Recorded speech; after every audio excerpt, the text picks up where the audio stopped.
everyone. How's everyone doing? Apologize for the wonky hair. I took a shower.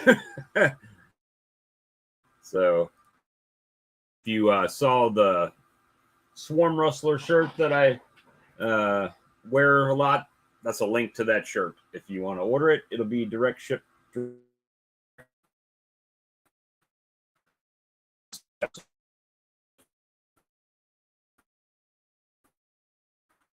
So, hey, Chris, good to see you. David, Randy, everybody, how's it going?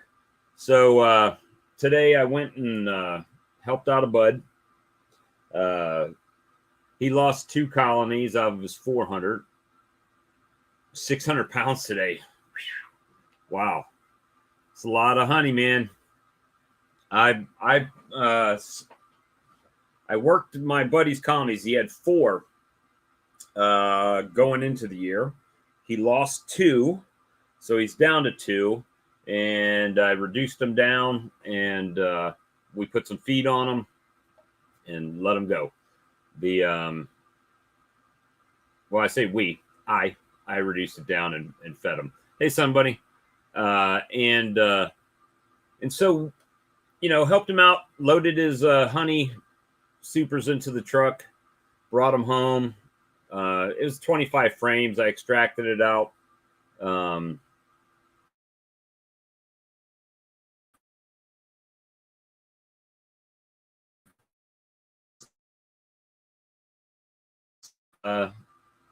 Or so, and so did that today. Then put the supers out, let my bees clean them up, and then let me see. And that was pretty much what happened today. Let's see. Tomorrow it's supposed to be 93 degrees here. Hey, Danae. And so I figured you guys might want to hang out tonight. Didn't know James and old Brad there are up in Canada hanging out. They sent me a picture there at dinner tonight. Let me see if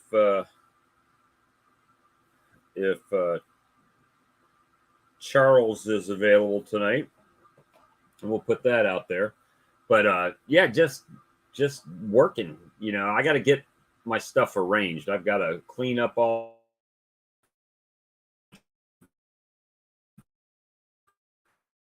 I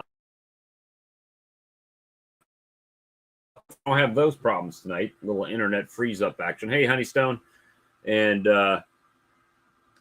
so I've got to take the time that I've got to get all my gear arranged and ready to go. Get it organized so I know what I have for next year. Get all my bees shook down, get all the rest of the honey off, and get them ready. Even treat those M's that we talk about all the time, the M&Ms, and try to get that going. So that is a few things that I'm looking forward to getting done here directly. And hopefully I can get it done during the weekends. I'm going to try very hard tomorrow to get that taken care of.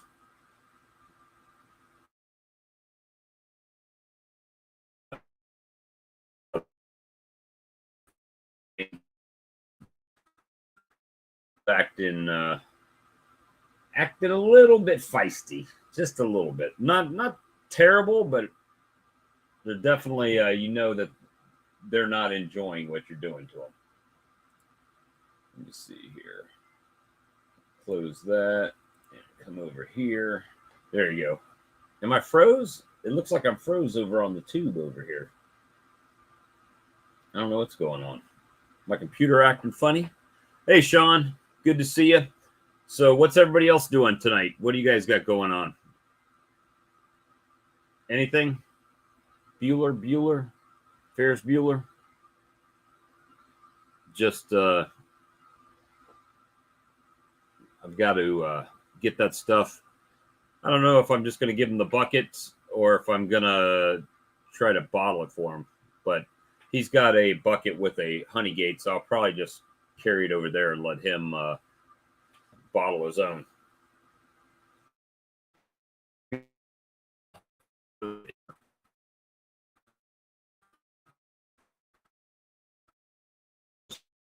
I have feeders and all out of the all my frame feeders out, watching Star Trek Strange New Worlds. Okay. The I don't know if Charlie's available or Flower Street Farms or any of those guys that are out there wanting to hang out and chat tonight. This could be a very short chat, guys. If nobody decides they want to jump in tonight, but we'll do what we can while we can. And if you're starting to do your feeding or getting ready to feed, I still have plenty of the Apis over here. I got more pins on order. I've got one set of marking pins left right now.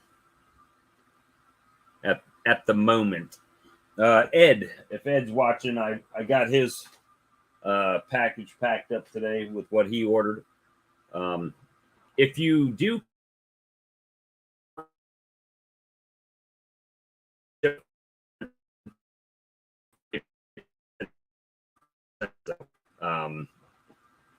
doesn't have much to do with me.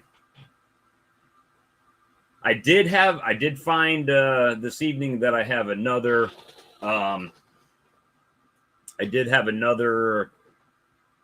colony gone. But you know, I said it a few weeks ago that I had some colonies that I was not going to throw any more resources at trying to get them to go, right? And most of the ones that I've lost, one surprised me. One was kind of, and they were slow building up, and the other one was slow building up as well. So I've got a few that kind of surprised me as far as their ability to build up, but it's all good. I mean, we'll just split back or take some of them double nukes and drop them in a 10 and close them up and get them ready, right? Just get them ready. That's what we're going to do. Let me see. Just back from a PA firehouse wedding.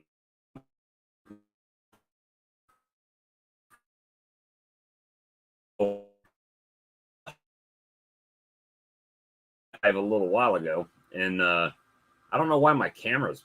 Do you guys see a camera flash?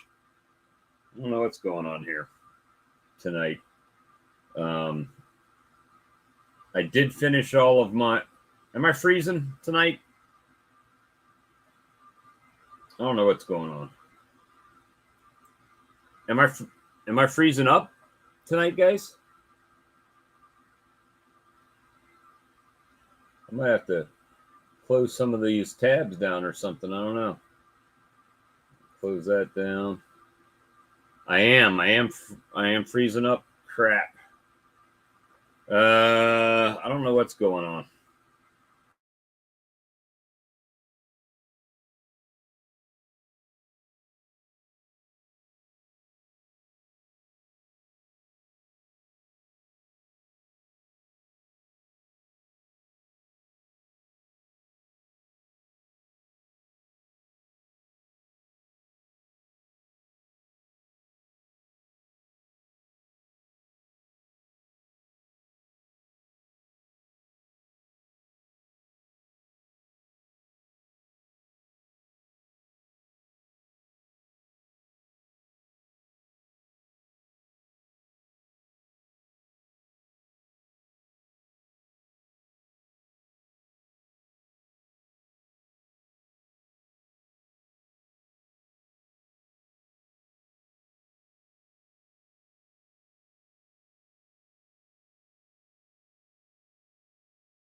Well, I'm here if you guys are still here.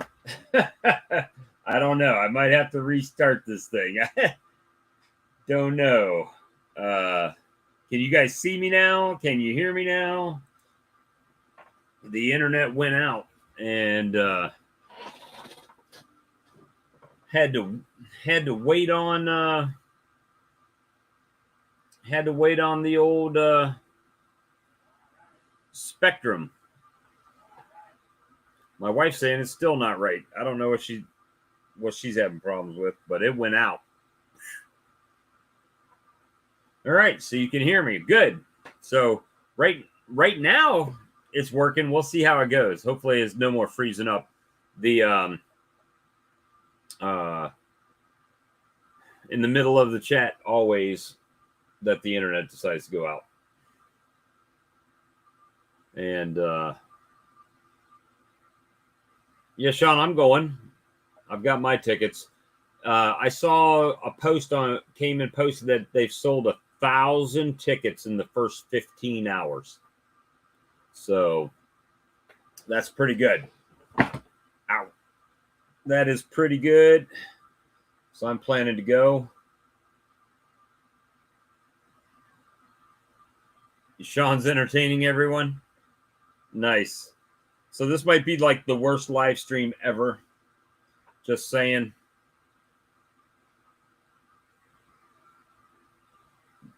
Internet drop. You know, I only pay, cable, $300 and something a month for cable and internet and phone service, and you're talking peaches. And it constantly goes out. So I'm getting ready to have a come to Jesus with them. Yes, I'm back. I am back. The Spectrum internet gods decided that it was okay for me to stream, I guess. And, for my wife to watch TV. But it was definitely popped out there for a second. For a few minutes, actually. I had to call them, and they had to send a signal and refresh the modem or whatever. Cool. Well, hopefully I won't keep disconnecting and all. And if anybody's wanting to come in, the link is pinned to the top of the chat. I need to put it on live chat and not top chat over here. And that way you can come join me. Man, my glasses. Sweat keeps them dirty. And that's a little better, but not much. Terry Chapman saw my post and said he was looking forward to going. Terry Chapman from Guardian Bee Apparel. I need to get some gloves. I need to order some new gloves. My gloves are some old cheap ones, and they're not very well. They're effective to a point, but right in the wrist, they can sting through. So that's something I need to look at getting. But you guys are not very chatty tonight. Defiance.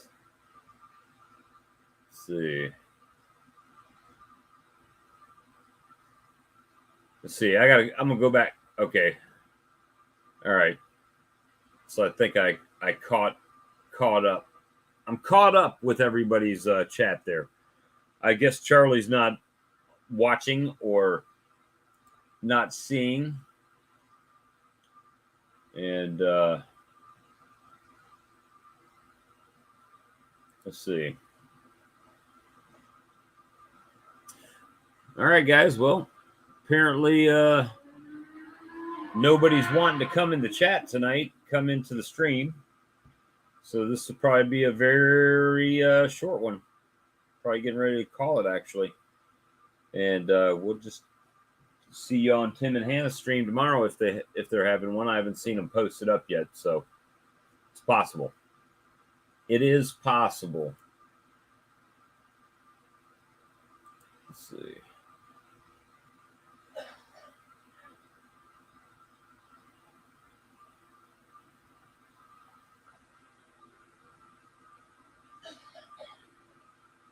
And all right, guys. Well, I guess it's 9:28. I guess we're gonna go ahead and call it. I appreciate you guys for hanging out. Sorry about the technical difficulties. And oh, I didn't get any. I didn't order them. I didn't order the thing. Hey, Larry.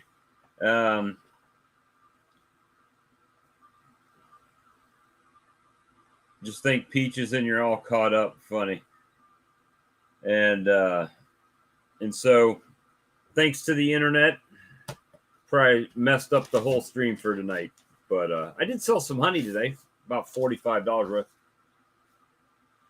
I did. I got it. I did get it spun out. Market was. I think we ended up out of 25 frames, right around 7 gallons or so, 7.5 gallons, maybe.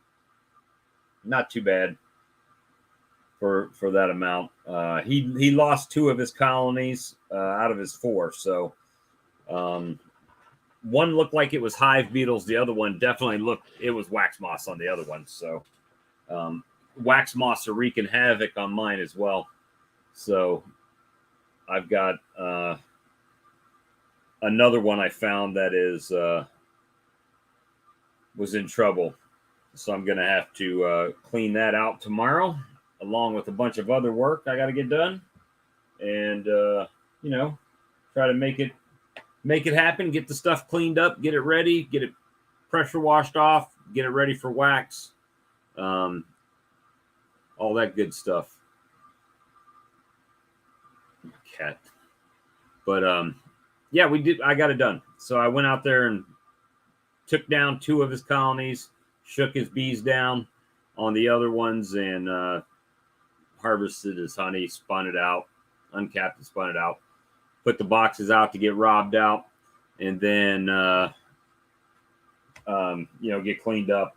And tomorrow I'll probably carry it back to him. I'm in the buckets.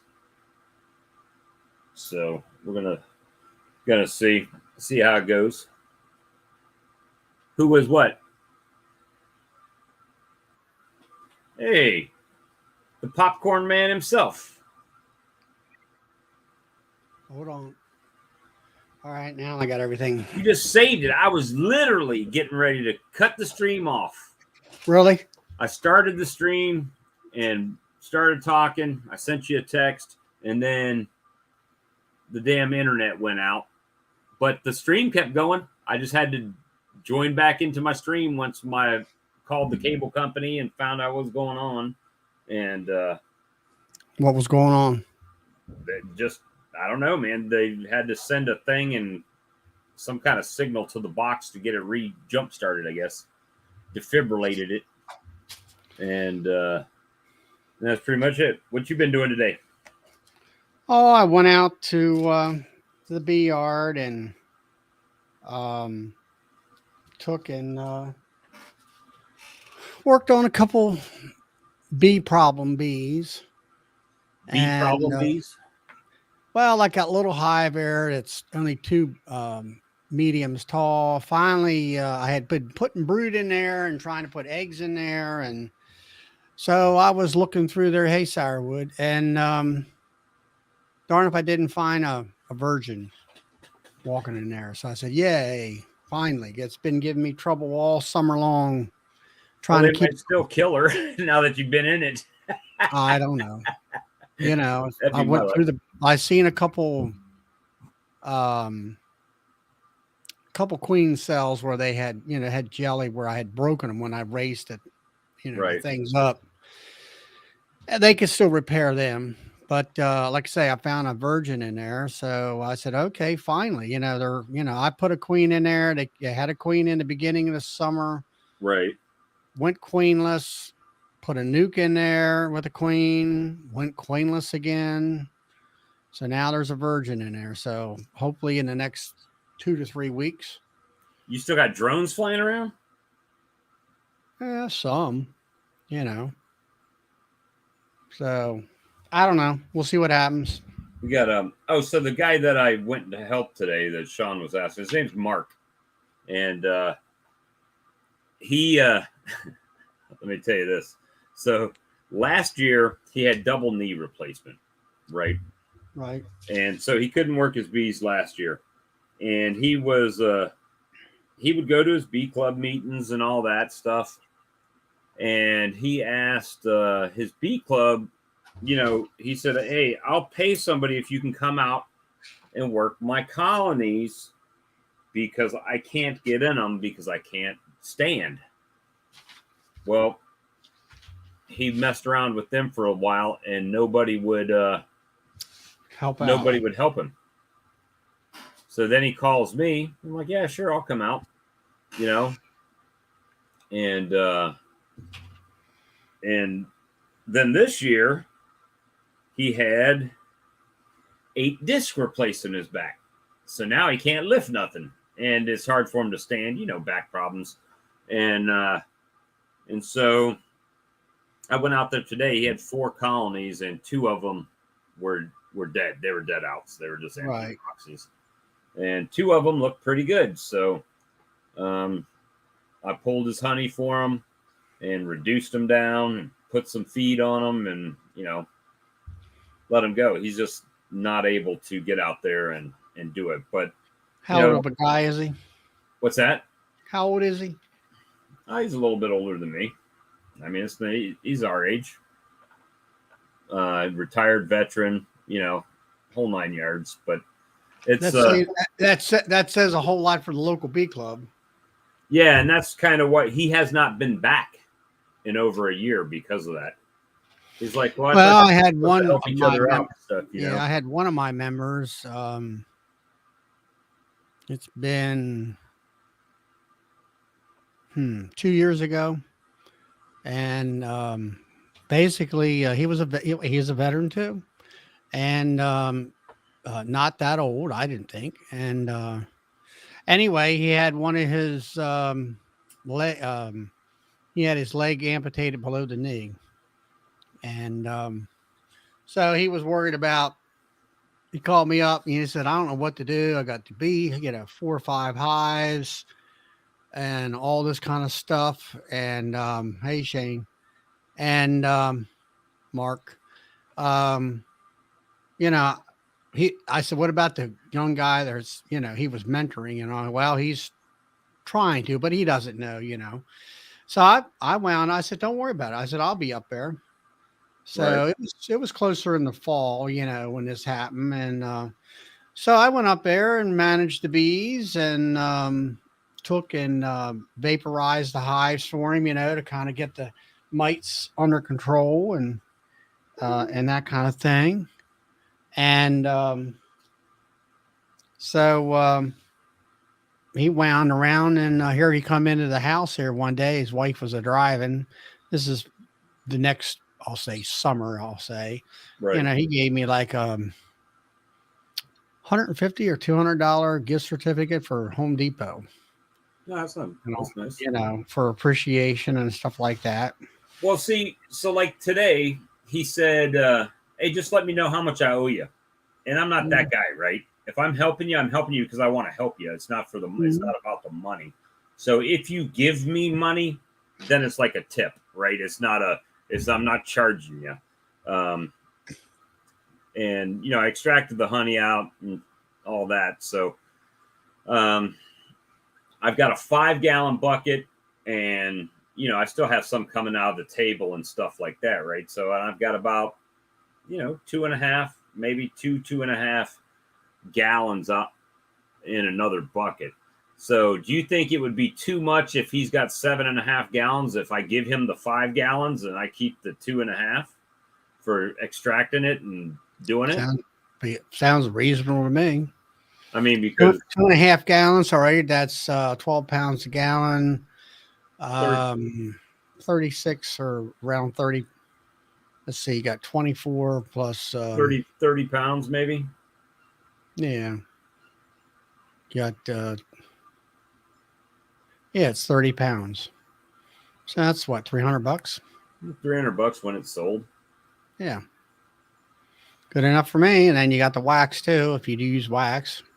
Yeah, and the uncapper, man, the more I use that thing, the more I love it.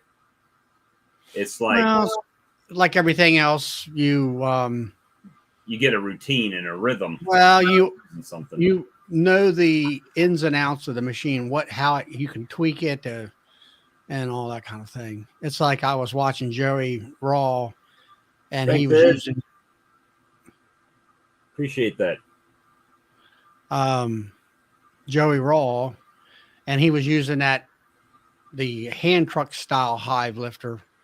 And I was watching him in another video, and he was having a little bit of difficulty bringing them arms in and getting the handle holds lined up. Mm-hmm. And I'm looking at it. I'm like, okay, I see. You need to figure out the distance between the bottom of that hive lifter when you kind of push it up and put it up on its end, and so the fingers will come down and grab, line up. So I seen his video today. I was watching him, and he's what he figured out. He, now it just now he's got to. Now he knows. Boom! What? Yeah, he knows how to do it, and he said it was a learning thing, and he popped that thing right in there and grabbed them handles, and everything is good. Well, I'm gonna tell you this. I used my honey rustler today. No smoke, just honey rustler. Right? Pop the feeder off, which I don't know why he's got a feeder on with the honey flow. He didn't have any feed in it. He wasn't feeding them. Yeah, he probably just put it as a placeholder so they were there, right? Well, he maybe forgot about it or couldn't get out there to get it off there, because of his situation. So I did pop them off, and once I popped them off, I put that on there. Man, it cleared them supers out. Now, when I say clear the supers out, it was empty except for the ones that were right with their proboscis in the honey, the open honey right there, right? All of them. But when you rip that open and they go to start repairing it, it's like those ones were right there. But the rest of them were they vacated. But I did take Jason at Bohemia Bees, and I used 1 bottle to 32 ounces of water. Worked like a champ. So that worked really good. Hey, Nancy. Going into QC. Queen season in the Northeast. It's a little early, like everything else. Queen season? That's that. I don't think so. Queen season's over here. I tried her method today with using my solar wax melter to clean up my. Oh, it's a 2 queen season when there's 2 queens in the hive at the same time.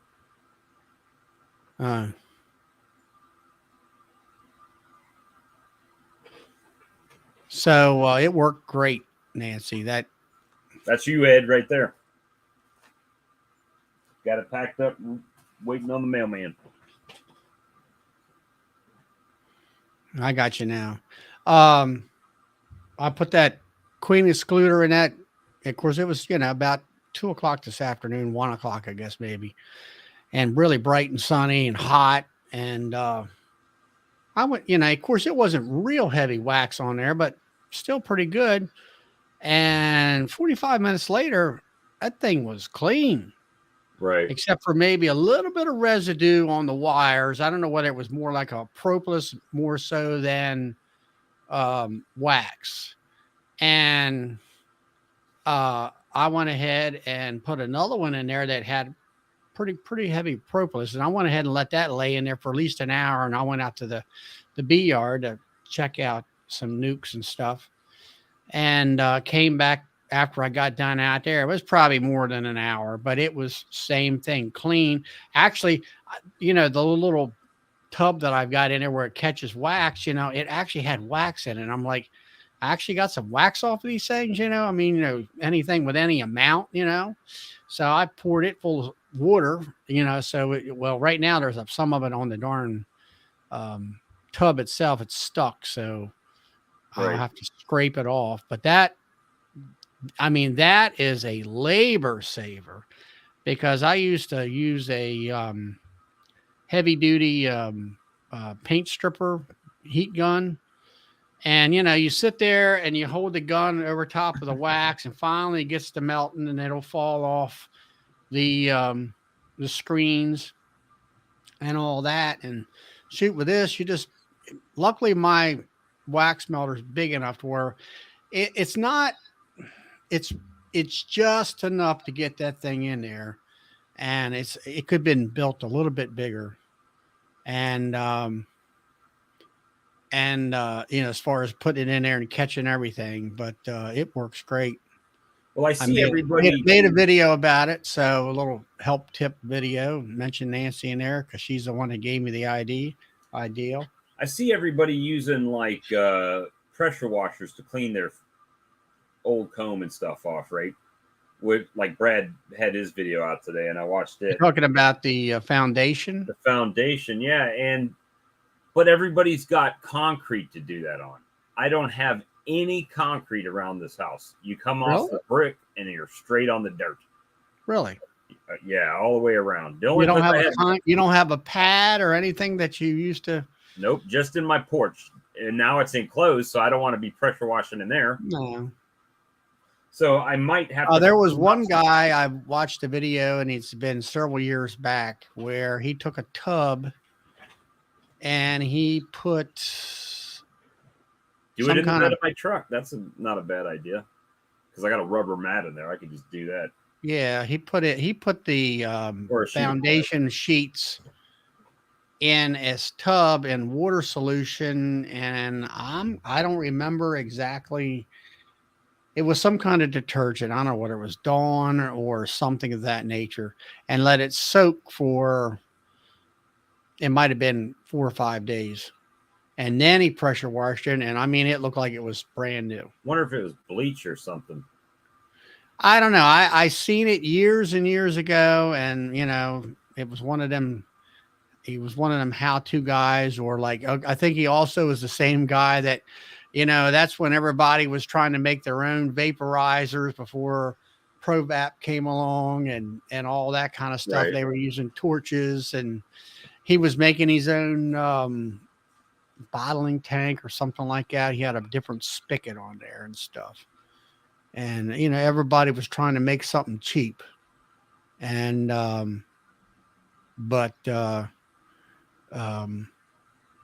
forget what it was. Yeah. Russell's got a point there. He says, then your pickup is a royal mess in the back if you use it in there. Nancy, we're talking about once you scrape the comb off. Yeah, you got all the little bits of pollen and stuff. Pollen and all that kind of stuff in the divots of the sheets of wax, and they're either pressure wash it, or I would say you would want to soak it to kind of get it loosened up. That's right. We got a pressure wash it. Pressure wash. Huh? You said you got to pressure wash it. Yeah, pressure wash it. Lay it on the ground. I'd be digging divots in my dirt in the back. But all I know is you're going to have to go out and buy yourself a one of them cement pads you use for like a sidewalk, that you make. Well, I've thought about just doing a frame around where my steps like come off the back porch and make a little pad right there. Mainly because I can knock all the sand and dirt off on the concrete right there instead of it, tracking it up the stairs into the house too. So most just lay them down in the beds. But yeah, I scraped a bunch of that. I filled my wax melter up again today, and now I got another colony I've got to go empty out, but it was just a single. It never got over a single deep this whole year, so, and then it just disappeared. 4x8 sheet of plywood. Yeah, I still have wood out there that my uncapper came in, so I'll just use that. Lay that down, spray it off, and that should work. But I've got to pick all the stuff out of the grass right there by where I had my great wall of boxes and start. I'm trying to move my boxes into the building. And that way, they should last longer because they're out of the weather. At least that's my hope. Oh, pull the rubber out of the truck. I found it here. Jeff Willard was the guy that I was thinking of. Actually, Mike Berry has one where he put his foundation on the back of his flatbed trailer using a pressure washer. Pressure washer? You got to be consistent. It can't be a pressure washer, and we can't wash things, Charlie. It's got to be a pressure washer. That's what it is. And let me see if I can. Yeah, you messed us up last night in the VIP chat because when Brian got bumped out and I couldn't add anybody back in to the video last night. So as they accidentally clicked out, they were just gone at the end. Charlie, give Bob some smack back. He will. Here comes Ed. Edward. Hey, guys. It looks like a nice Alabama evening out there. Yeah, you see all the humidity around that light over here? Yeah, the glare. Yeah, I see that. Yeah, it's heavy humidity. I was hoping to get in my bees today, but I never got a chance to for working on the yard. Oh, by the time I went in, well, today was a day I just basically helped my friend out. I didn't really do anything for myself other than, look, guys, they're done. No more boxes to laser. So they're done over there now. I can start putting them together. Or is it mosquitoes? Is that the state bird of Alabama like it is in South Carolina? I think the gnat is, actually, to tell you the truth. The gnat. But I finally got my bees registered this week. You register them? Yeah, I registered them in the state of Alabama. I'm glad we don't have all that. I probably could have got away with it a long time, but when people start talking about me selling honey, they're gonna say, "Well, why didn't you report you had bees?" Yeah, I had some people stop and buy some honey today, and they're like, "How do you get the honey out of there?" And I was extracting, right? I was spinning it and everything. I'm like, well, and I brought them in the honey house and showed them. Well, I take the frame, put it in here, do that, and then put it over here and spin it out, and then open the gate and let it run out. So Charlie smacked Bob, and I missed it. He's going to do that at the Kentucky Fried Conference. Kentucky Fried Conference. KFC. That's what we've nicknamed it instead of the National Honey Bee Expo. We just call it the Kentucky Fried Conference now. Initials are KFC.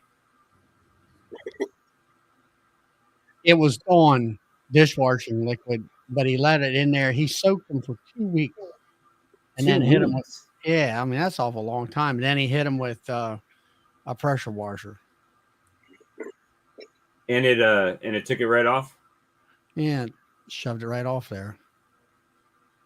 Did you see Brad how he does it? He puts it. He's got a big wax melter, so he puts his whole frame in there and gets all the wax melts off of it. Then he brings it out, pops the foundation. He's got stacks of foundation. When he pulls out the foundation, he puts bricks on it to keep it flat, so it doesn't warp. And I thought that was pretty. I would think that wax melter would melt that wax. He doesn't run it that hot. Well, I mean, it does. He heats it up to where the water's hot enough that the wax comes off, and then he takes the foundation off. He showed it in his vlog today. Get a fish scaling board with a clamp on it and hold your foundation for you. Oh, that's an idea too. If I don't blast it off, just take a C clamp or something. But I've got or get yourself a board and get one of them kind of a lock it over things, that's got a dog that goes down like that, and then you flip it pull the handle down and it clamps it down. It's like a quick clamp. You can buy them at Harbor Freight and stuff like that. Cheap. That cheap lasts cheap. Huh? That cheap lasts cheap. Well, for something like that, it's just like I went last there a week and I bought one of those 12 by 2 foot long folding aluminum steps, I guess you'd call them, that like the drywall guys use to stand on while they're doing, let's say, the ceiling with their drywall. Little scaffold. The scaffolding guy where they have the folding legs out. Yeah, it was $50, but and a real, what is it? A Wagner the Werner ones? Yeah, Warner ones are like 160, which if I'm doing something like that for a living, I'm buying the $160 unit, but I wanted something to take out, something light and easy and cheap. Go out in my bee yard out there. And now I got something that can hold a super that's 20 inches up off the ground. Right. And you're not bending your back over. And you got another place, let's say I got those wooden things in the middle there. That's why I have mine designed that way, is to put the lid on there and then I can put the super on there. Well, then this gives me another place to lay extra boxes or whatever that I don't have to bend over, especially if they're 50, 60 pounds full of honey or something like that. Right. I did look in a couple colonies, cracked the lid today, and I was like, yeah, I got to get in here because they got stores. I got to get them stores out of there. I don't want it to be like last year where I've got all the bees moving up and they don't want to go back down. Freeze it, Mark says. See, I don't have a lot of freezer space. That's my problem. I've got more stuff to freeze than I have room to freeze stuff. That seems to be my problem. And now, especially with like these wax moths are wreaking havoc on me this year. I've lost 2 to wax moths. Well, 1 to beetles, it looks like. I that's one thing I did was scan the papers. A friend, actually, was one of my relatives, nieces or whatever. Somebody passed away, and they had one was a commercial upright freezer, and another one was a home user freezer. That one didn't last hardly at all, and they were $75 a piece. Right. And I got the commercial one that you can see the lines, going across the shelves, to keep it frozen. It's chugging right along. It's full of, that's where I put all my, or put some of my honey keepers in. And then Michael asked a question here. Yeah, I did.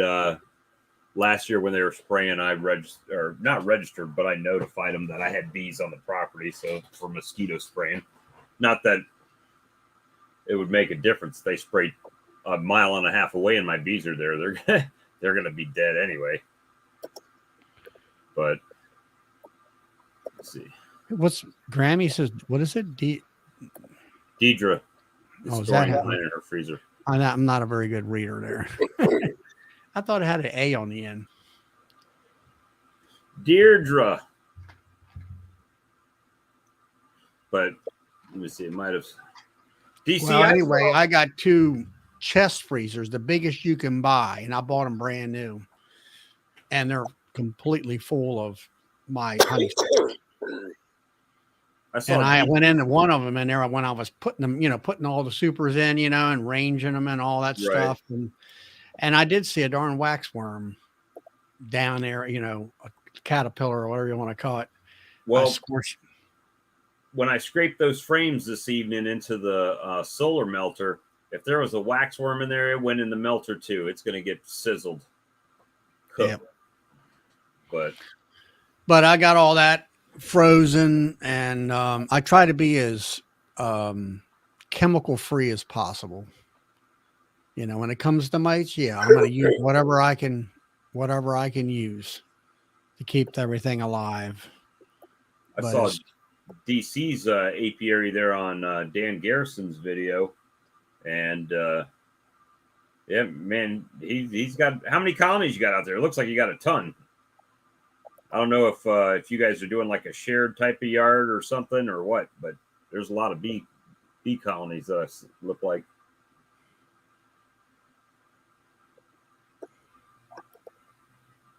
And Ian put out a video today. I watched that one. What was that? What was that one?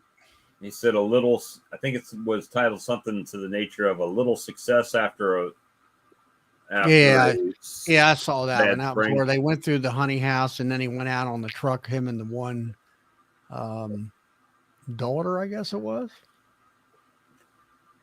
I think she was backing the truck up. He's like, I'm he seemed to don't run over no boxes. Yeah. Well, she doesn't know how to use mirrors. But yeah, I think it cost him some serious money, but he did do some recovering pretty darn good there. Oh yeah. Well, you know, he does have some resources at his disposal too, you know. I'm sure he's not lacking for drawn comb. So you put that 5-frame nuke or a package in drawn comb, and they're just going to go. They're berserk. Yep, about 3 weeks. Well, you know, I think it was that one. It was either this video. I think it was the video before that. They were taking honey supers. They had wrapped them, and they were putting them in that traction trailer. Well, that's a reefer. You know, so right. He's freezing them suckers down just like everybody. Of course, now the majority of the time they didn't have to run because it's a natural deep freeze around there anyway. Right. But you know, he can turn that thing on and keep all the 1,000 boxes worth of honey supers in there without worrying about wax moth and all that. But now I went out there and I checked some of the hives that I had in my last video, and I did a video about that, and a video about Nancy's idea with the solar wax melter, which is a great time saver for me. It's one of them things where you stack up a dozen or more of these darn queen excluders on a piece of pile of boxes or whatever, and I'm like, yeah, I'll get around to it, and you're like, yeah, I don't really want to get around to it, right? And then I went out there today, and I mowed the bee yard out. I mowed the yard here right above the house where my wax melter was. I said, well, I'll stick this. It had killed some grass patch, so I had an area there which was dead grass anyway, and I set that wax melter up and stuck that one frame in there and went back about 45 minutes later. I'm like, man, this thing is going to town on this thing. And I'm like, and I went and stuck another one in, same thing, and then did the video and about it. And then I stuck a third frame in there and took those 2 frames. They, they're not, completely clean like brand new. There's no wax on there. There's a little bit of gunk on some of the wires, but I'm like, that's like clean compared to what it did look like. So I said, well, that's good enough. I can throw them right back on the hive, right. Next spring. Extracting the my friend's honey out today, and talking about the honey tax, I guess, small percentage I am keeping. That's actually for a small beekeeper that's got 2, 3, 4 hives. That's actually, that's a good idea. Yeah, it's costing you in honey. However, you didn't spend $8,000 on extraction equipment, right? Well, that's that concept. There's been several people around here that are pretty much set up like you are, and they don't have an automatic uncapper machine, but they will extract your honey for you. And I watched your live. Was it not over when I started? Because I looked for it again before I started. You're muted, I think. No, he's not. No, I'm not muted. I'm not using a microphone tonight. Oh, No, it was right at the end. They Better. started dropping out to go to. They started dropping to go to your live right at the end of it. well, I apologize. I wouldn't even have Well, gone live if I. Well, I didn't think you were either. I just Because I saw you were live and I popped in and I started doing some work and then I came back and I didn't see it on YouTube, so I was like, well, it must be over because it said it was live like 23 minutes ago. And I was like, oh, it must be done. So then I went live. Otherwise, I would have waited until you were done, man. I'm sorry. I mean, you ain't hurt my feelings, man. Okay, well, some people. I wasn't going to compete with the viewers. Yeah. See you, Lisa. Night. I just wanted you to know I didn't like purposefully. Oh, Ed's live. Let me go live. That wasn't the idea. But just thought we'd hang out on a Saturday night. I still ain't learned how to pin the link to the top of the page yet. Oh yeah, you just gotta share it in chat, and then you got to go to the YouTube, and you got to click the three little dots on the side, and it'll say pin comment or whatever. Okay, I have not figured that out. I keep putting it in. Yeah. Ed, Rainier, and Natalie were also having a live today. Natalie was having a live. Talking about Natalie Summers. Yeah, Beekeper Natalie. Who's Rainier? Rainier. Who's that? Some bee guy? I don't worry about. He's a young guy. Grace and him were getting along. Oh, I gotcha. It's the teenage kid that was at the Hive Life with Natalie. All right. Yeah. So Ed's one of us. The other two don't. I mean, I don't know him. So it's like I don't even care if David Burns is going live. I'll go live when David Burns is going. The thing with David is David's. I've met him and seen him at our local state level thing here a year ago. I guess it has. Anyway, they come flat out saying he said he's a guy for beginner beekeepers. So that's what he caters to, and that's fine. Right. Well, I like to think our chats are more a few year beginner to intermediate, and then sometimes we go off the deep end and get a little bit more in, But it's like I say in my description, my chats for intermediate to advanced, and I mean I'll go back into some beginner stuff. Anybody's got any questions, I'll answer it or whatever. Well, the funny thing is that this is sort of what helped me get through all the splits. I had no clue I was facing when I came spring this year, because all I did last year was I caught 2 swarms and I kept them through the winter. I did good. So when it comes to split, they started splitting early. They started wanting to split early on me. So I was like, I didn't know what I was doing. I just started throwing stuff together. I'm getting natural splits right now. They're just splitting themselves for me.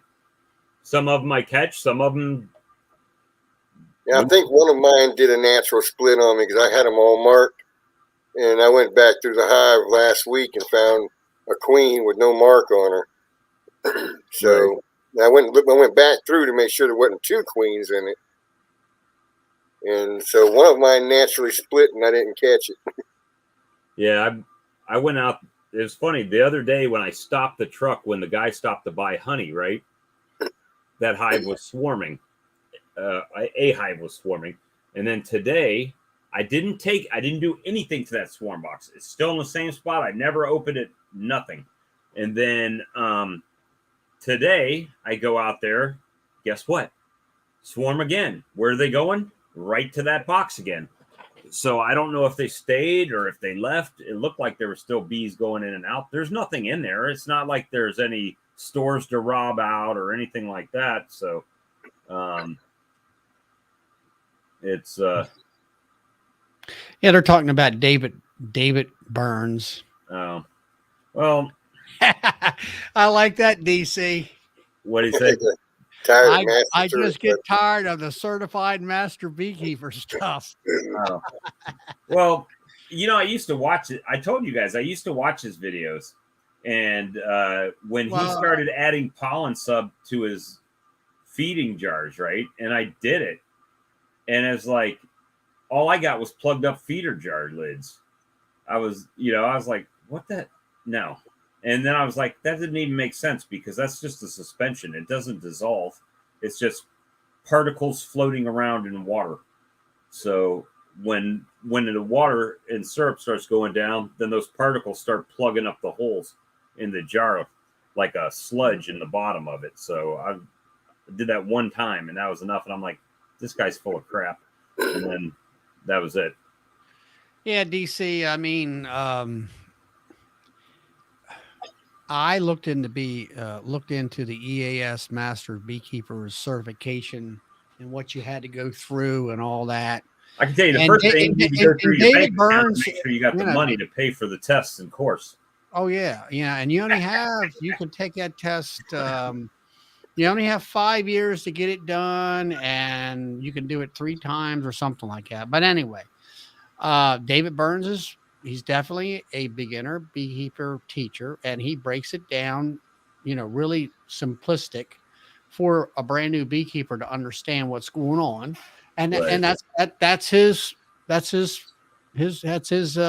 good, it's not a bad thing. That's his forte, that's what he does. He's been doing it for 10 or 15 years or something like that or more. And he's got EAS Master Beekeeper. Now, what you have to do to become an EAS Master Beekeeper is there's 4 parts of a test. Thanks, there's a written exam.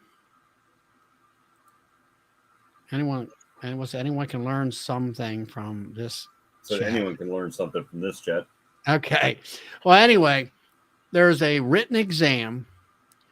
Then there is a hands-on portion, right? Well, the one is hands-on. That's where you go into a hive. First is you have to go to one of their EAS Master Beekeeper conferences. Like one guy I saw went to Quebec or somewhere when they were holding it up in Canada, and he went up there and did the test. Right. You got to go there. That's where they do the test at. It's a 2 or 3 day test. And first is a written, then you go into the hive and you tell them what you see and all that kind of stuff. And oh, by the way, you cannot wear gloves. I had a guy come to my club who is a master beekeeper who basically had an overview of all this. And you can't wear gloves. And one person said in my thing, well, what happens when, if I get stung, I might swell up, and Mike, after hearing that, I'm thinking to myself, now, wait a minute. What are you going to say on the witness stand? And Mr. EAS Master Beekeeper Instructor, why did you deprive this beekeeper of its personal protective PPE? And she had to go to the hospital, or he had to go to the hospital. I'm thinking to myself, they're setting themselves up for a little bit of, some legalities. Legalities there. But anyway, you have to go into the hive with bare hands and do your thing there. Show them what you're doing. Then there is a verbal exam. They'll ask you questions about everything. And then there is you can do it. I think you have to make up your own video, basically a presentation like that you were in a classroom instructing some topic, whether it be to the public or to new beekeepers or something like that. And then once you pass all 4 of those tests, then you're a master beekeeper. Oh, but there's other guidelines too, right? So like a beginner is someone that's been doing it like 1 year, right? And then to be a journeyman, you got to do it like 3 years or something. And then to be a master beekeeper, then you have to have a certain number of years behind you, right? I'm not sure about for EAS. Now, you can also go down to Florida and go through their training session, and it's broken down in those types of levels and stuff like that. And actually a little bit more. Of course, some of it is to become down there in Florida. You actually have to be there and work like in a commercial aspect or something of that nature.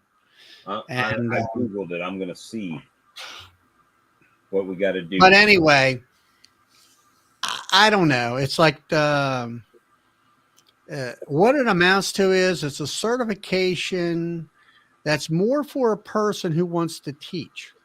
That you got a, it's like having a master's degree in education and going and teaching in a high school for a living or whatever. And Yeah, this but is you don't start your whole. A teacher doesn't start her class and say, "Well, I'm a master's certified biology student." It doesn't yeah. happen. It doesn't happen. No Otherwise, gloves make a better beekeeper. Well, I wear gloves, Nancy. I wear gloves too because I got bitchy bees. That's no better way to put that one. It may not even show up over here. I mean, and hey, I'm all for people wanting to learn or learn it. That's cool. Yeah. I mean, the more you can learn, the better, right? But for some No reason, gloves made you better. Made you better in what way, DC? makes a more careful beekeeper. Maybe. Do you have, I mean, if you got 50 hives, do you have time to sit there and like, okay, we're going to bring the frame up and we're going to turn it and, and put it back down? Or are you going to pick the darn thing up and look at it? All right, let's go again. Let's go. You got 50 hives to get done here. I don't like wearing gloves. However, I don't like getting stung either. So, let me see. Learn about certification. Maybe if it'll load up, their site's going kind of slow. But anyway, I like Kent Williams. Kent Williams is a master beekeeper. And I was down there at the honey show in Knoxville, Tennessee in 2019, where I learned how to graft through his class that he had down there. And a woman asked him, he made mention of something, and I forget what it was. And the lady says in the class, "Well, you're a master beekeeper." And he looked at her. You know what he said? He says, "Lady," he said, "that's just a day that I knew the question or the answers to questions on 4 different tests. That's all that amounted to." This And I'm says, like, I says, "You're my kind of guy." I said, it was like, no, yeah, I passed the test. Big whoopee do. This says, persons interested in applying should have a minimum of 5 years as a serious beekeeper in some aspect of apiary management, such as very dedicated hobbyist, commercial beekeeper, working for a commercial beekeeper, or as an apiary inspector. That's for the master. But they don't have other levels like journeyman and fees? No. That's where it is. Initial examination fee for all 4 sections is $100. So that's $400. Fee for retaking is $25 if you fail it. Oh, it's a money making thing. Let me tell you.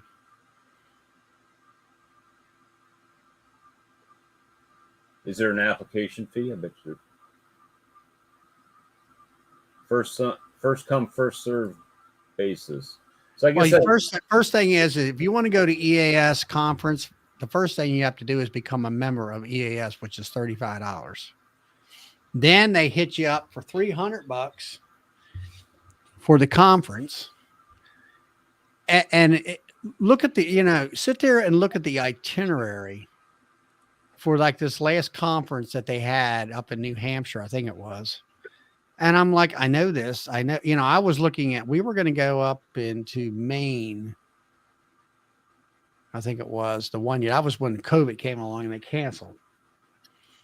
And then I'm looking, they were showing, well, you can learn, in an intermediate thing, we're going to show you how you can take a refrigerator and turn it into a hot box. I said, I got a video on that. It won't cost you a thing, and I've already done that. And then I don't know, it was a bunch of different things I've already done. made videos on. South Carolina has 4 levels to be a master beekeeper. They got master craftsman, journeyman, certified, and master beekeeper. So let's see what master beekeeper program costs there. Yeah, but I think EAS is like the college level of master beekeeper certification. Is what they portray. It's the most hardest to get. You know, I mean, anybody that's done it and has it, I mean, yeah, I mean, I respect them the fact that they were able to get through it. But what they do is that it isn't about just keeping bees. It's about, oh, you need to know how to make mead. You know how to do, you know, the aspects of commercial beekeeping, the aspects of, let's say, combed honey. Every topic when it comes to bees, you have to know something about it. And then they'll have a thing there. It's one of those things where they go in and they got tables and they got all these different types of bee tools that they use. And we're not talking the common stuff. We're talking about a tool that I think you can still, you can still buy it at Date Ant, and it's used to form the basswood combed honey boxes. And it's like, you can hardly find that basswood comb honey boxes anymore. They're like almost a thing of yesteryear. The little squares. Yeah, but they're made out of wood. You know, everybody today everything's plastic. You know, unless I know one guy over here. He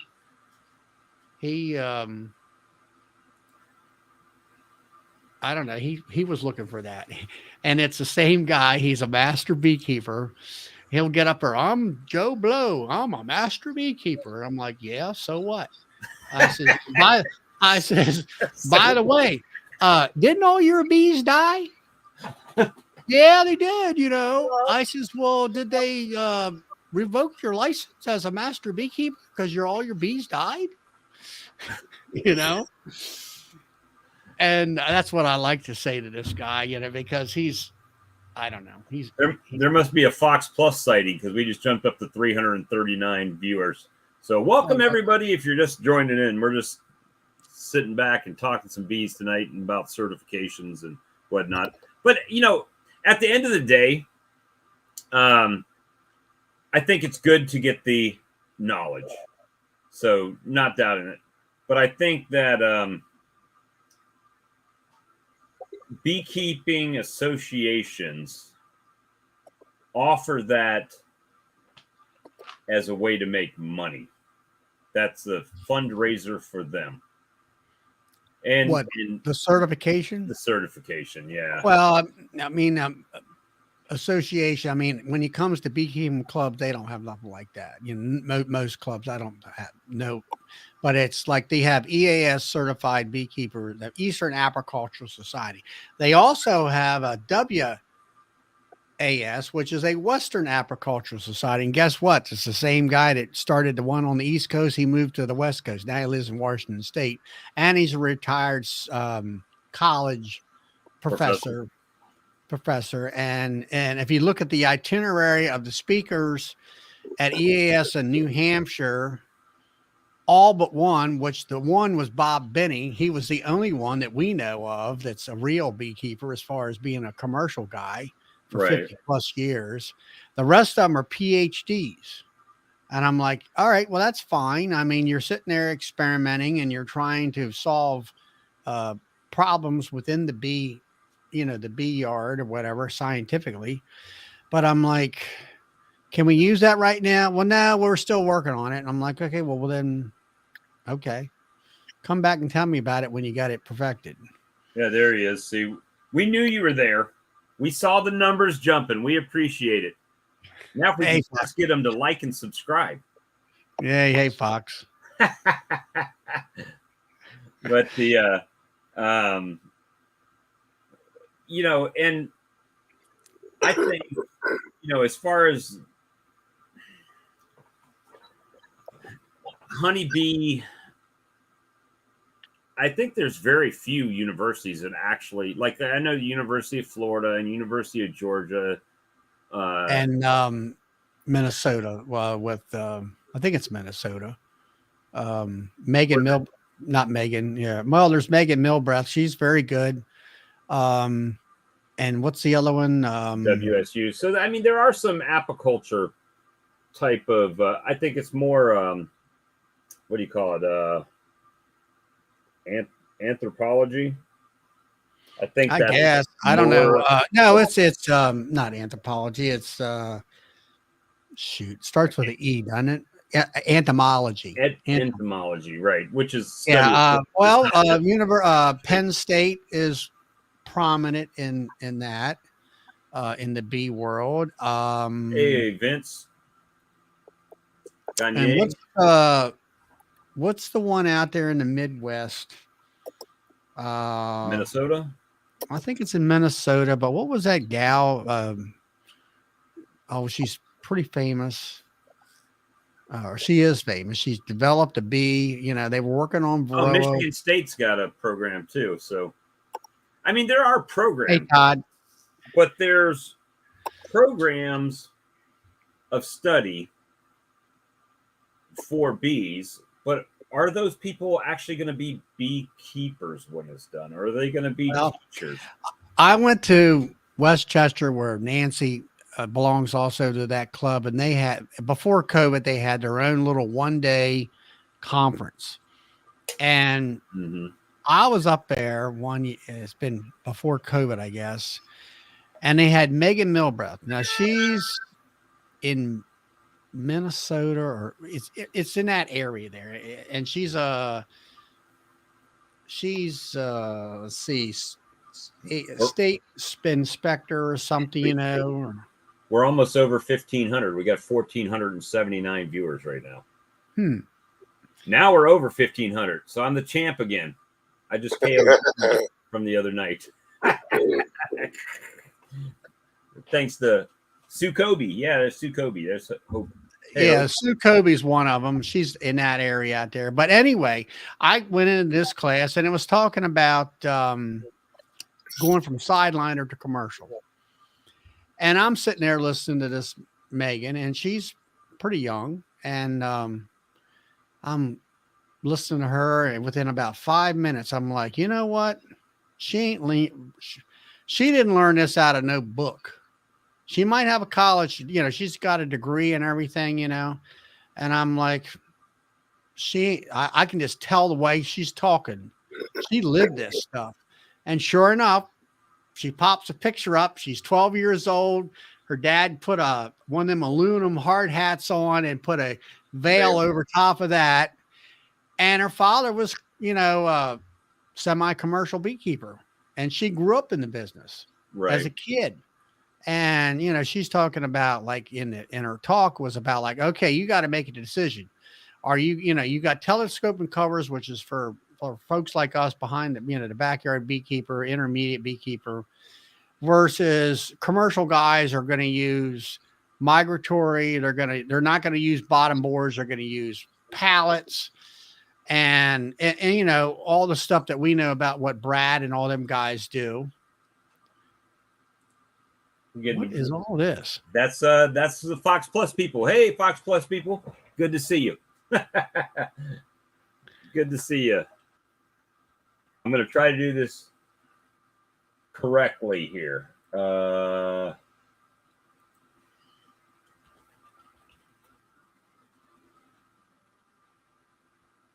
And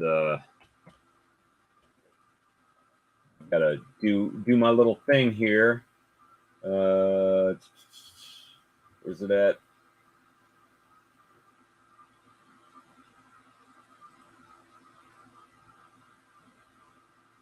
Oh, I know why. There it is. Let me copy that. Paste it here. And that way we are Filipino friendly. Since that's where the Filipino pesos come from, We appreciate you, all you guys. Vince says he's 3 hours to University of Guelph. I actually met Paul. You met Paul too at Hive Life last year, right? Very nice fellow. Very nice fellow. And what was his sidekick there? The young lady. I don't know. I forget her name. But yeah, very, very nice people. I actually bought all of their videos on a thumb drive. Now, do you think I know where that thumb drive is currently that I purchased at Hive Life for like $40?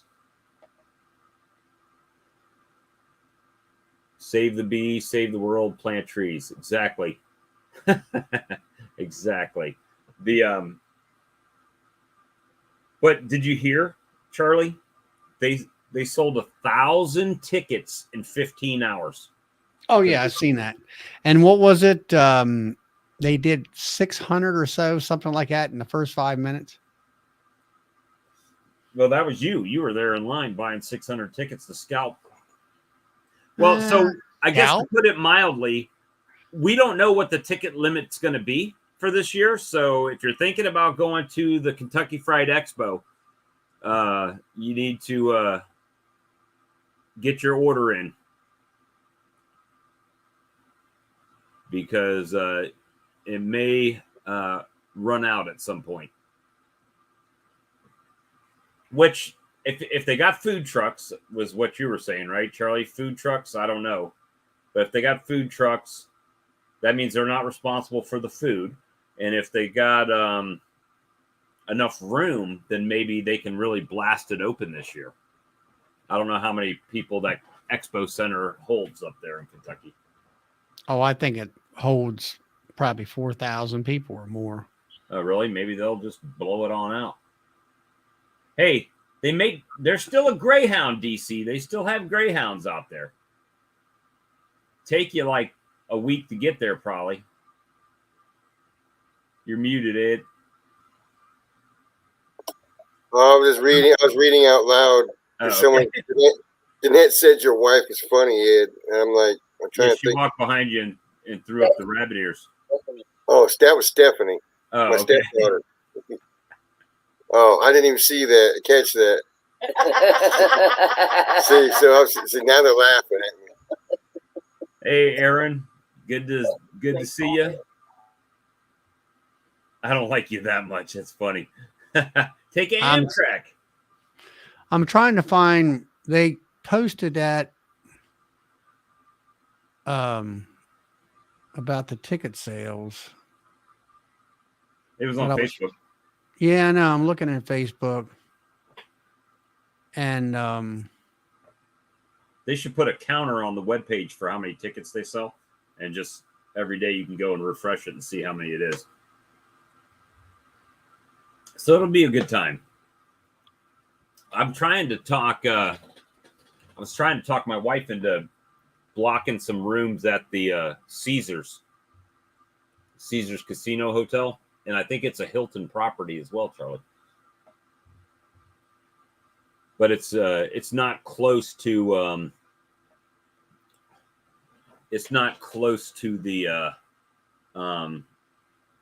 the grounds there. It's like a 25-30 minute drive each way, but they got slot machines. What do you want? Yeah. Now everybody's saying, hey, hey, hey, hey, hey, hey, hey, hey, hey, hey, hey, hey. But no, I need 2K to have fun and come home with stuff. 2K funds all of my next year's expansion. I gotcha. I understand. My little honey money jar is pretty decimated at the moment after buying those 40 boxes. So I'm trying to restock so I can buy some frames and stuff, and I might have to go ahead and do that ahead of time. Yeah, hard bringing back that new uncapper on the Greyhound. That's true. Hey, but you know what? James flew in, right? He went there. He worked it all out at the conference at conference prices, and then they shipped it to him. But he ended up having to pay shipping on it. But he did. He was able to get some deals. like a pallet of no honey, no moon. That's funny. What in the world? It's all the same chat, so it's like one. It's a bot. it's a bot. What's that? A bot is I mean, one computer controlling several different accounts, and that's why they're all saying the exact same thing. And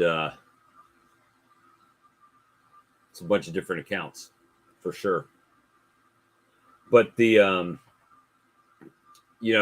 only James can do that. Go in there and say, hey, I need a pallet of Pro Nukes. However, after the show, he said, you know what? They were given your first 10 boxes at $1 a piece, Pro Nukes last year. So it was like if you went in there, if I went in there and bought 10, it would have been like $10, right? And then I could have said, Charlie, here's $10, go buy 10. And I could have left with like 400 boxes if I got 40 people to buy 10. Look at Todd breaking it out. Breaking out the Tagalog. I can't say it. No, not boot. It's not a bot.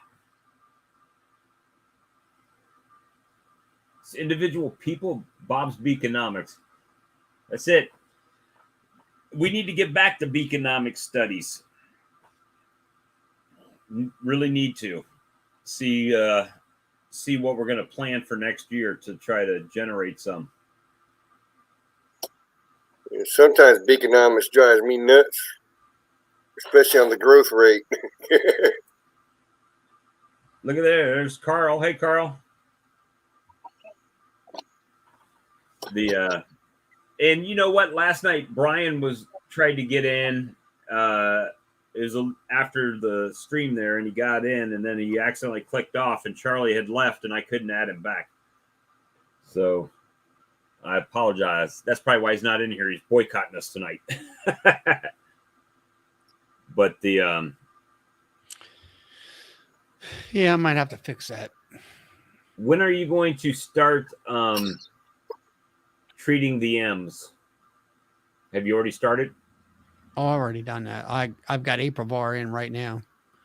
That'll stay in tomorrow, September the 2nd. And then you're going to drop yours tomorrow, Ed? Yeah, most of them, because only ones that still have honey supers on them, I'm not putting anything in. And the other 3/4 of them, I'm gonna be putting strips in right now till I get that battery operated vaporizer come in. Are you buying that? Yeah, I bought that.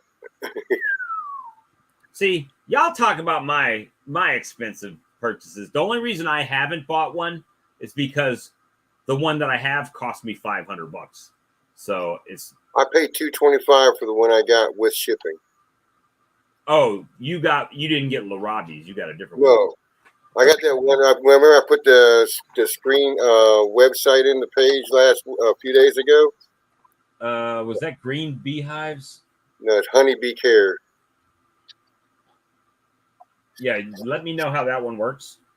Yeah, I've got the Milwaukee batteries, and that's what I ordered for the brand I ordered. They sell regular plugged ones, and then they sell you a kit that you can convert that from plugged in to battery operated as well. Oh, okay. They got several options they do. I bought the pre-made battery operated. You're getting photobombed. Photobomb. Oh. She's moving now. That's funny. But my bee yard has electricity. Mine does too. Well, I've got extension cords, and I've got Xfinity Mobile. I've got a thing for my truck. The ProVap. Yeah, no, the ProVap. Oh, $750 Canadian. Yeah, probably. The one that they got, that InstaVap, Lee said it was $500, right? And then he had to spend another $400 on the batteries that he wanted to go with it. So he's in almost $1,000. So Yeah, Jono's is fine. I don't know. They're still in business or not. Well, I had heard they're not, but then I've seen Michael say no, he still sells them. He just doesn't do. I guess when he first came out, right, he was the cheapest option. There was not really any options. You either got a ProVap or a wand or Jono's, right? And Jono sold a ton of them. And Come on, let's go eat your jacket. Come on. And yeah, you know, but I could see getting one. However, I'm not getting one until the one that I have dies, right? Because the one I have works. So if it's working, I have no need to buy a new one. Well, for me, I mean, I bought the ProVap because, you know, I got 30 some hives and 32 at least, and I got to get it done, you know. So I like that. I used to wait until it was like they were calling for rain and like it's supposed to rain in the evening. I would start doing it before because the bees would be in and I would just knock it out. Well, that's what I did back in the days when I had a pan vaporizer. You know, it would be misting. I'd be out there on a Sunday, and let's say it's a Sunday afternoon misting. Thanks, Fox Plus. We appreciate you, buddy. Thanks See you now. The views. Other bee chats are going crazy right now because they're like, what are those guys talking about where they get 2,000 viewers on there at one time? I don't know. Yeah, I know. It's like when Fox came in on my chat Friday night. And Ian was like, you got 1,000 viewers? Yeah, you know, that was cool. And then Jason from Bohemia Bee said, man, he said, must be every beekeeper in the country on your chat. Well, yeah, so the generator was under $500, and then your Jono's was a couple $100 probably. So you're in $700. I've got I can either just plug my ProVap right into the wall, or I've got $100 power inverter that I hooked to my battery on my truck, right? And can do it right there. I went ahead and bought I mean, everybody tells me go down to you know, the junk store at Harbor Freight and get you one of them cheap generators. And I says, no, you know, I went and got myself a nice Honda. I think it's a 2200, you know, a little small suitcase generator. Right. And, you know, we use generators around here for more than just that, you know. And so anyway, I bought it, you know, I forget what it was, $1,000 or whatever. But I said, you know, look at the resale value. You know, it'll last and last and last as long as you take care of it. And so I'm set up for that with a ProVap. Put it on the back of the truck, go out there, do all my, you know, thing with that. Works fine. So if your power went out in your house, does it have a thing where you could plug it into your house and not that little one? I do have a bigger generator. Like you got to have over 5,000 watt generator. You got to have somewhere. One I bought, I think, was an 8,000 watt generator to backfeed into your house.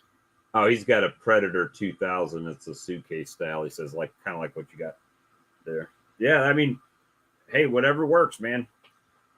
And that generator, if you have an out yard, is good too, right? Because you can pull it. Yeah. So, I mean, it's the same thing with mine. I just have a little power inverter that hooks right to my truck's battery and has a plug-in. And I just plug in my vaporizer to it. Now, I still have to take extension cords, which even if you have a generator, you have to. Yeah, Kimberly there, she does order tickets from Hive Life.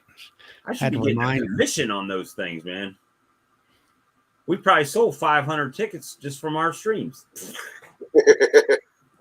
Now, let's do some math. We want to talk Beekenomics. Let's do math.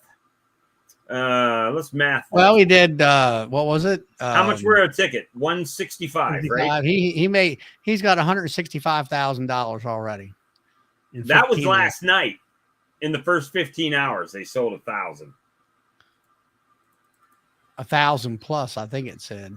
Yeah, 165 grand in 15 hours. But how much? I guarantee it didn't cost 165 grand to rent that place, or maybe it did. I don't know how much it costs to rent those places, but that's the.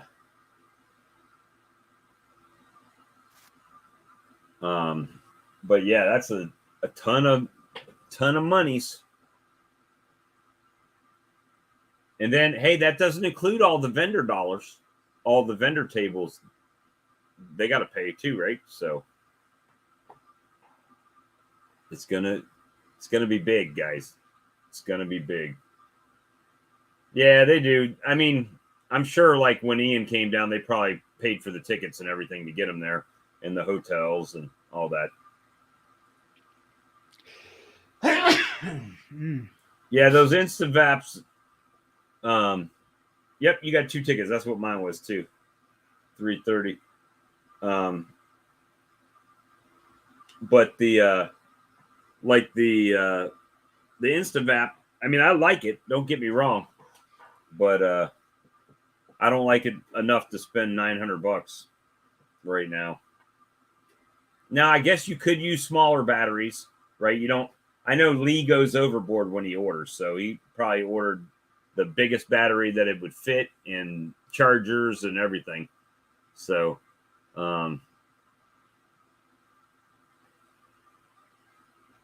so that's I could probably get away cheaper than that, but just don't know.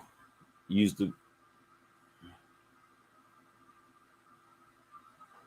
I tell you, I'm on Facebook here on the Northern, the Kentucky Expo, and you got these people asking. I mean, I wonder where these folks, they just found out about this convention or what. It's like, when will how long are the tickets gonna be for sale? Right. We've been talking about it for a year. How long will the tickets be up for? Until they're will out. They still be there on sale for next Friday? I'm like, well, yeah, maybe. Maybe. We don't know. Last year they sold 2,000 tickets. That's what they sold, right? Did they sell 2,000 or was it 1,800? I don't know. I know they ran out is what happened. They had about 1,000 people on a waiting list that never got in. So let's say those 1,000 people now say, I'm not going to miss that this year. Or you figure, let's say 1,000 people, let's say half of them are couples. So now you got, let's say 1,500 people that that didn't make it last year. Right. And then you got the people that are going because they went last year and saw how kick-ass it was. So. Well, it's like this year, there was a group of folks from Maryland that, they didn't have a clue the year before about what Hive Life was. And now, good night, Aaron. And all that. Now, they were there at the show this past January. And it just, I'm kind of in there where they finally reported stuff, but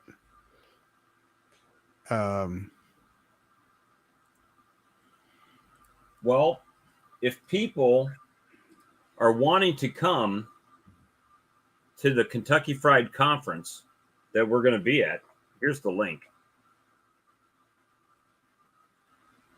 That's the link. So, why are we calling it Kentucky Fried Conference? KFC, baby. Extra tasty, crispy. That's what we're going for. Just a little bit easier to remember. I call it the Kentucky Expo or the Kentucky Honeybee Expo. You know, it used to be Hive Life, you know, something short and easy to remember. But Yeah, William, you should probably order your ticket. Otherwise, you'll forget about it like you did last year. who was that? DC. DC forgot to Dry pay cut. for it last year. That was dry Well, cut. you Yeah, pay dry- for it through the credit card from the get go, so that doesn't happen anymore. Which I mean, I figured that because Cayman and them did this stuff by hand for the first early bird tickets, I guess you would call them, and then Oh, they have RV parking right at the conference. I don't know how much the parking is there for that, but they do have RV parking. So if you own an RV, you could drive it right in there. However, if you start looking on how much it costs to rent an RV and then the mileage, right? and the gas. Yeah, and the gas, that's not free either. So Well, it's $4 a gallon, or depending where you're it'd be located. my luck, it'd be diesel, it'd be like $5 a gallon. Oh, definitely. But no, but it's going to be a major what do you call it? Trade show for sure. It's a major award. Remember that? Well, it's the biggest conference in beekeeping in the country. It had within 3 years has become the biggest conference. And I can remember wasn't this year, it was last year when Cayman moved it over to Sevierville. Tennessee, to Sevierville. I had a young science girl from Florida Bee Lab who went to ABF, American Beekeepers Federation convention, which was out in Vegas. And it was, you know, the year after, right after COVID.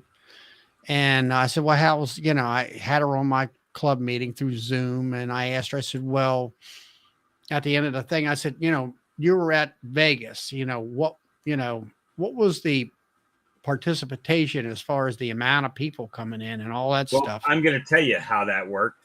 Is Vegas moved their dates of the conference? That's how that worked this year. Oh yeah, they did that. They moved their dates for sure. And so anyway, they said, well, you know, they had a good crowd, but it was a lot, you know, she said, I thought it was a lot less amount of people there than what was normally there. And I said, yeah, I says, all the rest of us were at Hive Life. And she said, well, what's that? And I said, you'll find out. Right. And then that conference company that puts that on and they move it around the country, you know, the next year, this year, it was in Florida and same date. And they had a meeting about Cayman, you know, a week later, you know, say, hey, you know, this guy's killing us.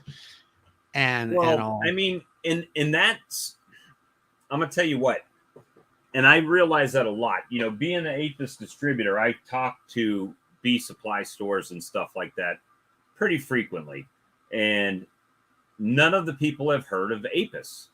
Well, the only way they would have heard about Apis is either at Hive Life or on YouTube. So these beekeepers don't watch the YouTube like a lot of us do. Well, right? You got, you know, the bottom line of it is the new generation of beekeepers are YouTube. You know, people go to YouTube today. You want to learn how to, you know, I had to go to YouTube to figure out how to change the light bulbs in my minivan and the rear light bulbs and how, to access it because it's in the lift gate. And had to go through a couple of different videos to figure that out and all that. And that's what the older generation of beekeepers don't understand. And I think I have not heard the podcast, but Cayman was on a podcast with, no, let's see, what was it? It wasn't the American Bee Journal, but the other magazine. Can't think of the name of it right now. And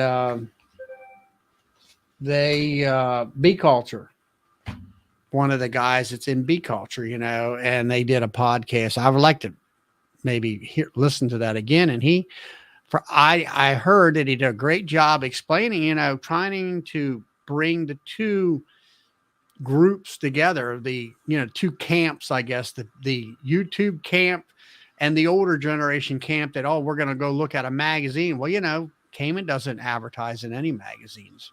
You either follow him or be on YouTube to know what's going on and everything. Yeah, Jason at Bohemian Bee said that he was probably going to do a smaller booth this year if he did one. Oh, did he? I got to call. I mean, it's work, guys. When these vendors, when you got 2,000 people walking through your store, basically right there, buying stuff, it's work. Bob Benny had his whole crew was there. I mean, there was people everywhere. Yeah. Yeah.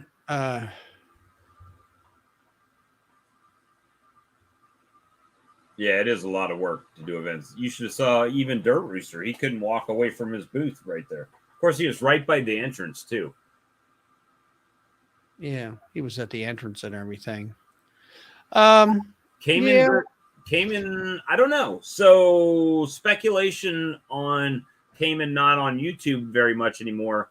I think it has something, I don't know, but I think it has something to do with the dispute with the Hive Life Conference and the Tennessee's Bees that he has on his YouTube channel. So I don't know.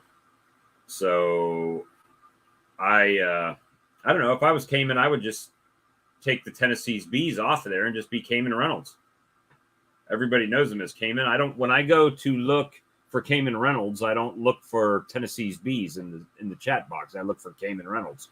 And so if that's the issue, just go into your YouTube settings, change your name of your channel, just delete the Tennessee's Bees on there. And, yeah, it's like, like we were saying about Cayman and Laura would, you would mail the check in to get your, direct in this before you would use a credit card. And now everything, it's just gotten so big that it's beyond doing it by hand anymore. Now it's, you go into the website, he's going through a ticket Could vendor. you imagine if he had to take the checks and he had to check the lit and it would have been a nightmare.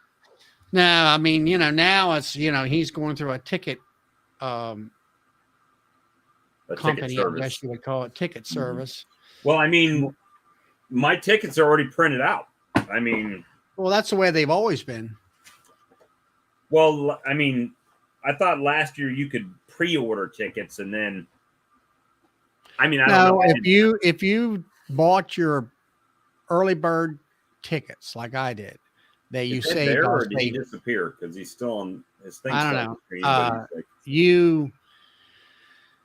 You saved, I don't know, $10 or something like that, $15, and so you had 2 weeks or something like that to mail your check in, and then everything was valid. They would email you a confirmation that they got the money and all that stuff. Right. And all that kind of stuff. So anyway, it's just gotten too big for that. Really, actually, the way they got it now, where you go in, you buy your ticket, you pay for your ticket through a credit card or PayPal, and you're done. And then back then, you printed out that same thing that you got there, but you had 2 weeks to pay for it. Right. With a check. And that's what happened to DC is for or not DC, Dry Cut. Was it Dry Cut? Dry Cut, yeah, DC didn't. Yeah, Dry Cut got the ticket, but he forgot to pay for it, and then it was null and void. And then when time he figured that out, he couldn't get in. So I need to hear if Darren has figured out his building thing, because he was looking at those buildings. I was wondering if he was pulling the trigger on getting that building. that metal building. What's FBM got greedy? Facebook Messenger, I think. PayPal. Hey, if you're gonna start advertising PayPal, they need to get a sponsor on here. Next year, maybe. Okay. What, he's not coming? No, his building, the building. Oh, So yeah, right here, this property is such in limbo that I'm hesitant to put any more infrastructure improvements on this place. Oh, Fat B Man, FBM. Okay, gotcha. Don the Fat B Man. Oh, there's Ed's back. Ed, you disappeared and went AFK and didn't say nothing, and I removed you. We're just looking at your blank screen. Yeah, I have a cat, and he likes drinking out of this fountain we have. Well, he's done dumped so much trash into it playing around that I had to clean it out so he has some water. He starts acting like an idiot. I like the Fat B Man, his videos, but it turned out like it seemed to me that he never really explained too much what he was doing, right? He would do it. It'd be really quick, but he never really showed you the process of what he was doing. He just did it. And it was like, okay, I missed something, I think. I don't know. I watched these videos years ago, and he was in the era where, what was that? Well, my phone chimed. And anyway, he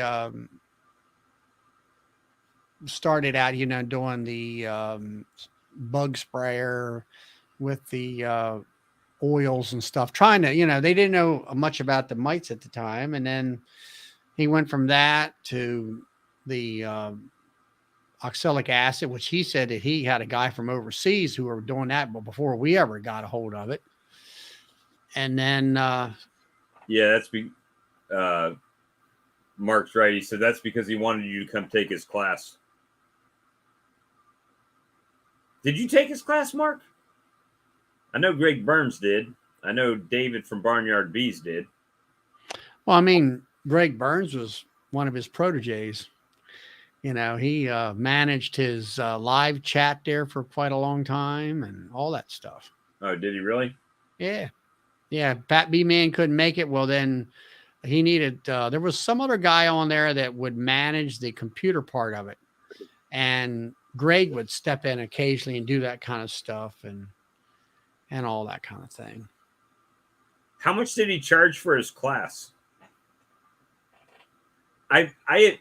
Gosh, I know he has a ton of knowledge, but to me, it sounds like the Huckleberry Finn, when he's whitewashing the fence and he makes it seem like it's really, really fun. And the kids start giving them apples and brass door knockers so they can paint the fence. And he just stands there and watches the fence. $500. How long was the course? He charges $1,000 now. Holy crap. $100 a day or $500 for the year. Explains a lot. There's a guy up in Pennsylvania there that goes down there, and he's an older fellow. And I was talking to him about, I said, he did come out and say, yeah, he's a good salesman. You know how much my mentor charged me? Right. $0. But you know what?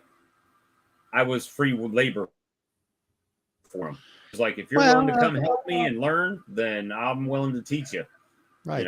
I had two guys here that I had one guy that would come some. The biggest problem of it is, I had another guy, I'm going to come. Well, then COVID came along and that killed that. And he actually got COVID. And I don't know. I think he kind of got disinterested in it. Wait a minute. Brian just said something. I didn't even know you were here, Brian. Let's see.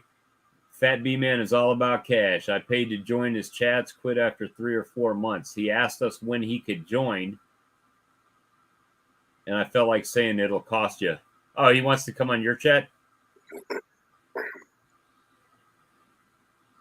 Yeah, Sam is a good man. He but you know what? I help him out too, right? So I go get his feed, bring it down to him. If we work together. That's what it's about. He gave up asking us. I'm creeping. I don't. What do you mean? He's sitting in the back just watching. He's not really talking. But he's lurking. Well, we don't get to come on your chats anymore either. I guess I don't have enough subs. I got to get more famous for y'all to let me back in there. Well, I got to get off of here. What time is it? It's 11 o'clock. Yep. You going to church tomorrow or something? It's Saturday night. I got other things I got to go do. Santa Beekeeping is here. That's funny. Family don't want to pay, but he likes to charge. Oh yeah. I think that man is, he's up in years. I mean, I think his son's slowly starting to take it over. Son's pretty much taking it over completely as far as the actual operation of everything, but I don't see the videos out, or he used to really pump the videos out and all that kind of stuff. And he's pretty much slacked off, from doing all that stuff. I think he's sort of on the way out, I guess, as far as the YouTube community goes. Hi. It's going too fast. That's what happens when you're popular, Galloway. You got 1,674 viewers going right now. All right. Well, I'm gonna go. And all right, we'll shut it off for tonight, guys. It's 11 o'clock.